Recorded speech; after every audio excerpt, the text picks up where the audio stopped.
What's up, guys? It's your boy Swan Belcher, and this video series is going to be all about getting your first set of rentals. Okay, now rentals is the way that we make money consistently in real estate. Okay, now we make smaller checks, but they're way more consistent than flipping, but they also give us the tax advantages to where even if we made $200, $500, $1 million for the year on our taxes, we can depreciate legally and pay $0 in taxes. So let's get right into this. Okay, just so you know, I've done over 300 real estate transactions. Okay, right now I got 54, okay, because I just sold 2 of my rentals. So I have 54, well, no, because I just closed on 2 duplexes yesterday. So what does that put me at? I'm at 58 properties right now.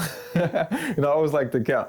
And so I'm sharing this with you because I've had a lot of people recently, okay, that see the benefits of having cash flow. Okay. Now, yes, we're in a recession, but one of the major points of why people were successful in the last crash was because they had cash flow. They had cash coming in outside of their main income on repeat, whether that's, from a rental property or whether that's from like some business.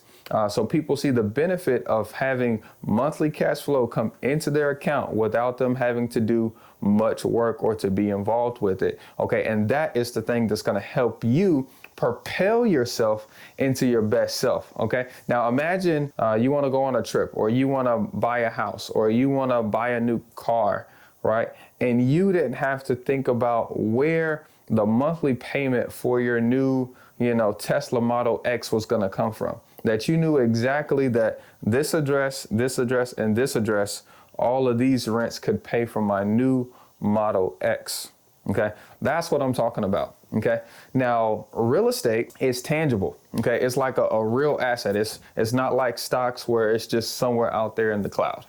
So most people like real estate investing because when it all goes down, when stocks are crashing, when Bitcoin is down, real estate is tangible. Even when the house burns down to the ground, you get an insurance check and then you can still sell the land. There's not many asset classes that can help you do that.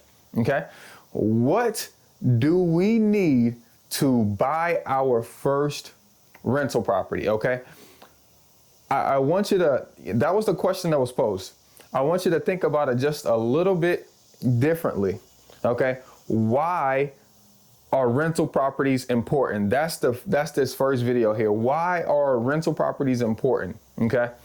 They're important because literally they're going to appreciate while you're able to depreciate on your taxes. Okay.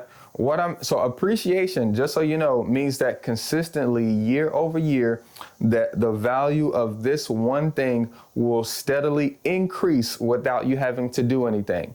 So one purchase of one house, let's call it, you buy that house at $100,000. We like to buy with equity. So let's just say it's worth, on paper, $150,000, that every year it goes up 152,000, 155,000, 158,000. And next thing you know, in 10 years, okay, is worth 180,000. So literally just in time, you're worth more. There's not a lot of things that allow you to do that. Okay.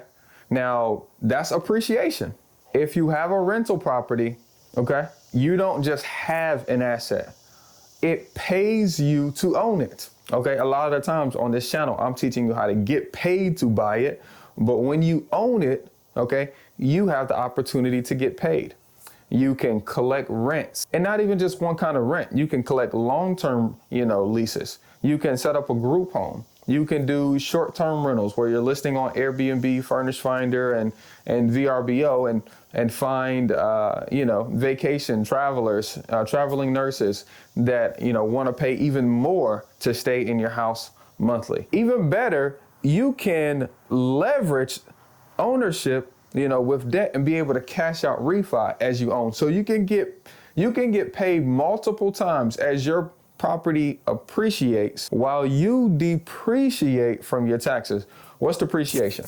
Depreciation is similar to a tax deduction, but not like a tax deduction. Okay, a tax deduction allows you to say, hey, you made $100,000, so technically you have to pay taxes on $100,000. But in order to get that $100,000, I had to have a $10,000 expense. So the government, for a tax deduction, they will allow you to deduct that $10,000 from your $100,000 of income. Okay, and now you only pay taxes on $90,000, but that's only during 1 year. Okay, so whatever expense you had this year, you can write it off this year.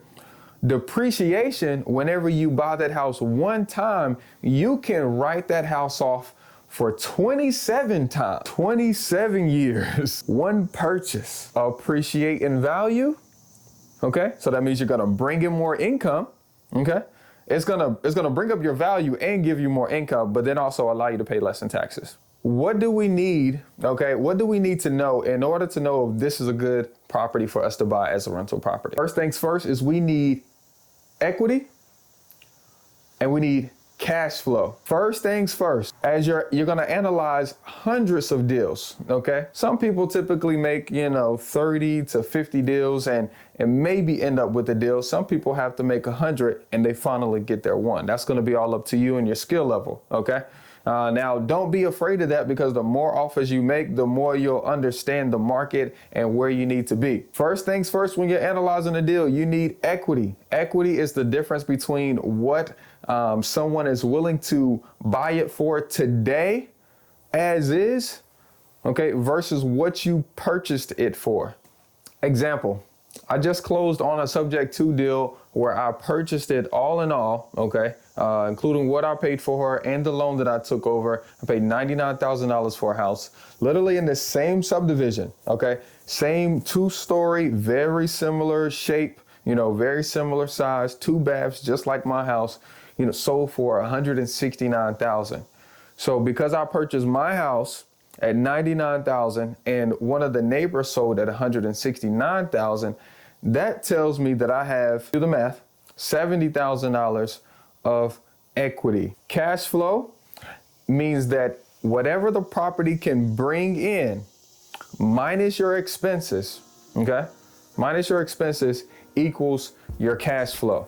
Okay, now those are the most 2 important things. I want you to jump over to the next video where we're going to talk about what kind of cash flow we want, what's the minimum that I set, okay, and that I recommend that you set, how you come up with a cash on cash return, so that way you can make sure you're maximizing every dollar that you have, okay, and then also I'm going to talk about how we're going to finance these rental properties so you guys can find the money to buy the future that you want to have. Okay, look, you don't need all 3 to do a deal, you just need 2 to do you. I'm gonna see you on the next one.